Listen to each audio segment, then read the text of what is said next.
വിശദമായ വാർത്തകളിലേക്ക്. UDF മന്ത്രിമാരെ നാളെ അറിയാം. വകുപ്പുകളിൽ ഉൾപ്പെടെ നാളെ ഘടകകക്ഷികളുമായി സംസാരിച്ച ശേഷം അന്തിമ തീരുമാനമെന്ന് കൺവീനർ അടൂർ പ്രകാശ് പറഞ്ഞു. തിങ്കളാഴ്ച മുഴുവൻ മന്ത്രിമാരും സത്യപ്രതിജ്ഞ ചെയ്യും. കൂടുതൽ ചർച്ചകൾ നാളെ തുടരുമെന്ന് PK കുഞ്ഞാലിക്കുട്ടിയും പറഞ്ഞു. വകുപ്പുകൾ സംബന്ധിച്ച വിഷയം ഇന്ന് ചർച്ചയായില്ലെന്ന് CP ജോൺ പ്രതികരിച്ചു. അപ്പോൾ ഇന്ന് ഔദ്യോഗികമായ തീരുമാനങ്ങളൊന്നും ഇല്ല. അതൊക്കെ എല്ലാ കാര്യങ്ങളും നാളെ വീണ്ടും തുടർച്ചയായി ചർച്ച ചെയ്തതിന് ശേഷമേ ഉള്ളൂ.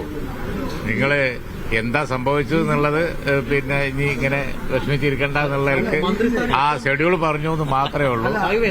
നാളെ ഡിസ്കഷൻ കണ്ടിന്യൂ. അതാ പറഞ്ഞത്, ഇന്ന് പിന്നെ ഞങ്ങളൊന്ന് കൂടി പിരിഞ്ഞു, അത്രയേ ഉള്ളൂ. പിന്നെ ചർച്ച നാളെ തുടരും. ആ കാര്യങ്ങളൊക്കെ നാളെ പത്രക്കാരായിട്ട് ഷെയർ ചെയ്താൽ മതി എന്ന് മുഖ്യമന്ത്രി പറഞ്ഞിട്ടാ പോയത്. UDF യോഗം ഇന്ന് ഫോർമലായി ഒന്ന് കൂടി എന്ന് മാത്രമേ ഉള്ളൂ. നാളെ ഞങ്ങൾ വീണ്ടും കൂടി തീരുമാനങ്ങൾ കൈക്കൊള്ളുന്നതാണ്.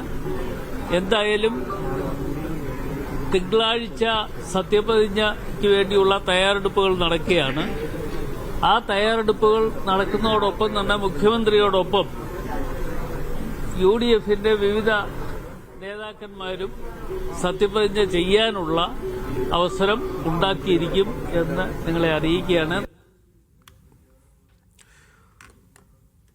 തിരുവനന്തപുരത്ത് നിന്ന് സെയ്ഫ് സൈനുൽ അബ്ദീൻ ചേരുകയാണ് വിശദാംശങ്ങളുമായി. സെയ്ഫ്, പ്രാഥമികമായിട്ടുള്ള ഒരു കൂടിയിരിക്കൽ അതാണ് ഇപ്പോൾ നടന്നിരിക്കുന്നത്. പക്ഷേ എന്നാൽ പോലും ആർക്കൊക്കെ ഏതൊക്കെ ഘടകകക്ഷികൾക്ക് എത്ര മന്ത്രിസ്ഥാനം എന്നത് സംബന്ധിച്ചുള്ള പ്രാഥമികമായിട്ടുള്ള ഒരു ധാരണ ആയിട്ടുണ്ടോ? ലീഗ് ആവശ്യപ്പെട്ട 5 മന്ത്രിസ്ഥാനം എന്നതിൽ ഏതെങ്കിലും തരത്തിൽ പിന്നീട് ഒരു ചർച്ചയ്ക്ക് സാധ്യതയുണ്ടോ? അതല്ല, അതിനപ്പുറത്ത് അത് അനുവദിച്ചു കൊടുക്കാം എന്നുള്ളൊരു തീരുമാനത്തിലേക്ക് കോൺഗ്രസ് പോയിട്ടുണ്ടോ?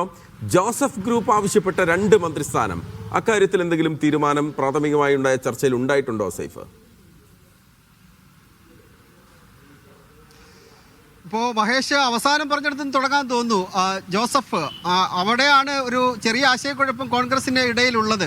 7 MLA-മാരുണ്ട്, 2 മന്ത്രിസ്ഥാനം വേണമെന്ന ആവശ്യം അവർ മുന്നോട്ട് വെക്കുന്നുണ്ട്. പക്ഷേ കോൺഗ്രസിന്റെ മനസ്സിലുള്ളത് ഒരു മന്ത്രിസ്ഥാനവും ഒരു ക്യാബിനറ്റ് പദവിയുമാണ്. 2 മന്ത്രിസ്ഥാനം കൊടുക്കേണ്ടതില്ല എന്നുള്ള ആലോചനയുണ്ട്. ജോസഫ് അതിനകത്ത് എത്രത്തോളം സമ്മർദ്ദം ചെലുത്തും എന്നുള്ളതാണ് ഇനി നോക്കിക്കാണേണ്ടത്. ഇന്ന് വലിയ ചർച്ചകൾ ഇതുമായി ബന്ധപ്പെട്ട് ഉണ്ടായിട്ടില്ല. ഇപ്പോൾ ലീഗിന്റെ കാര്യം ചോദിച്ചപ്പോൾ ലീഗിന് 5 മന്ത്രിസ്ഥാനം തന്നെ ഉണ്ടാകും. അതിനകത്ത് കൂടുതലും കുറവും ഉണ്ടാകില്ല, അങ്ങനെ തന്നെ ഉണ്ടാകും. ഉപമുഖ്യമന്ത്രി സ്ഥാനം എന്നത് സംബന്ധിച്ച കാര്യങ്ങൾ അത് തെരഞ്ഞെടുപ്പിന് മുമ്പും തെരഞ്ഞെടുപ്പിന് ശേഷവുമെല്ലാം വലിയ ചർച്ചകൾക്ക് വഴിവെച്ചെങ്കിലും ഇപ്പോൾ ആ ചർച്ചയ്ക്ക് പ്രസക്തിയില്ല എന്നാണ് നമുക്ക് അനുമാനിക്കാൻ കഴിയുന്നത്. കോൺഗ്രസിന്റെ മുഖ്യമന്ത്രി അടക്കം 11 മന്ത്രിമാർ അല്ലെങ്കിൽ 12 മന്ത്രിമാർ അതിൽ നിൽക്കും എന്നാണ് ലഭിക്കുന്ന സൂചനകൾ. പിന്നെ ഓരോ MLA-മാരുള്ള കക്ഷികളുണ്ട്.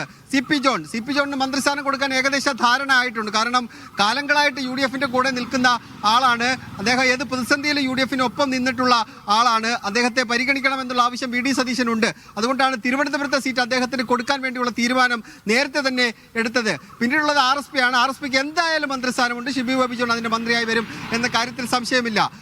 അനൂപ് ജേക്കബിന് മന്ത്രിസ്ഥാനം ഉണ്ടാകും. അത് ടേം വ്യവസ്ഥയിലായിരിക്കുമോ എന്നുള്ളൊരു സംശയം നിലനിൽക്കുന്നു. ടേം വ്യവസ്ഥ മീൻസ് കഴിഞ്ഞ LDF സർക്കാരിന്റെ കാലത്തേതുപോലെ 2.5 വർഷം എന്ന നിലയിൽ ഒരു ടേം വ്യവസ്ഥയിലേക്ക് പോകുമോ എന്ന കാര്യത്തിൽ ഒരു വ്യക്തത വരേണ്ടിയിരിക്കുന്നു. മാണി സി കാപ്പന് മന്ത്രിസ്ഥാനം നൽകുമോ എന്ന കാര്യത്തിലും ഇതുവരെ വ്യക്തത ഉണ്ടായിട്ടില്ല.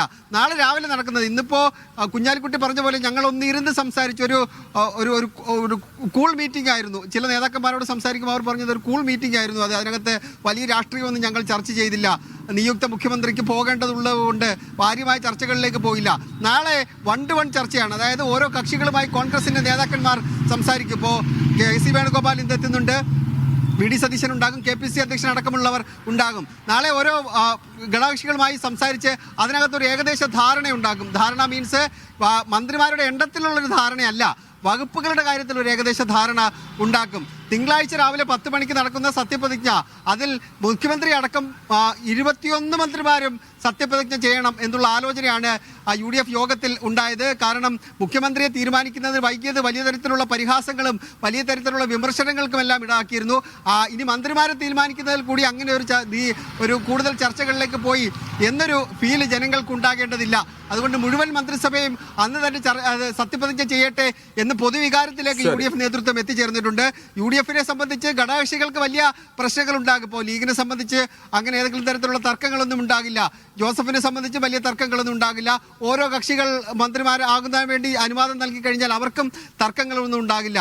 കോൺഗ്രസിന്റെ മന്ത്രിമാരെ സംബന്ധിച്ചാണ് ആശയവിനിമയം ഇനി നടക്കേണ്ടത്. അതിന് പല തരത്തിലുള്ള പരിഗണനകൾ ഉണ്ടാകേണ്ടതുണ്ട്. ജില്ലകളുടെ പരിഗണന, സാമുദായിക സമവാക്യങ്ങളുടെ പരിഗണന, അത് മുതിർന്ന നേതാക്കളുടെ പരിഗണന, അങ്ങനെ പലതരത്തിലുള്ള പരിഗണന കോൺഗ്രസിനെ പരിശോധിക്കേണ്ടതുണ്ട്, പരിഗണിക്കേണ്ടതുണ്ട്. അത് കോൺഗ്രസിന്റെ മന്ത്രിസ്ഥാനം ഏതെങ്കിലും തരത്തിൽ നീണ്ടുപോകുമോ എന്ന് മാത്രമേ ഘടകകക്ഷികൾക്ക് ആശങ്കയുള്ളൂ.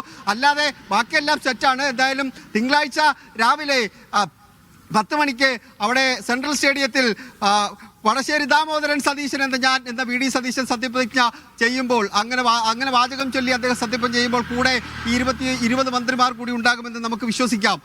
മഹേഷ്. യെസ്, അതാണ് UDFന്റെ പ്രാഥമികമായിട്ടുള്ള ഒരു യോഗമാണ് ഇന്ന് ഇപ്പോൾ നടന്നിരിക്കുന്നത്. നാളെ വിശദമായ യോഗമുണ്ടാകും. ഘടകകക്ഷികളുമായി കോൺഗ്രസ് ഒറ്റയ്ക്കൊറ്റയ്ക്ക് കാണും. അതിനുശേഷം ഒരു വകുപ്പ് സംബന്ധിച്ചുള്ള തീരുമാനമുണ്ടാകും. ഒരുപക്ഷെ നാളെ വൈകിട്ടോട് കൂടി തന്നെ ചിത്രം വ്യക്തമാകും. ഒരുപക്ഷെ കേരളത്തിലെ പുതിയ മന്ത്രിമാർ ആരൊക്കെ, ടീം VD സതീശനിലെ അംഗങ്ങൾ ആരൊക്കെ എന്നുള്ള കാര്യത്തിൽ നാളെ വൈകിട്ടോടെ ഒരു തീരുമാനമുണ്ടായേക്കും.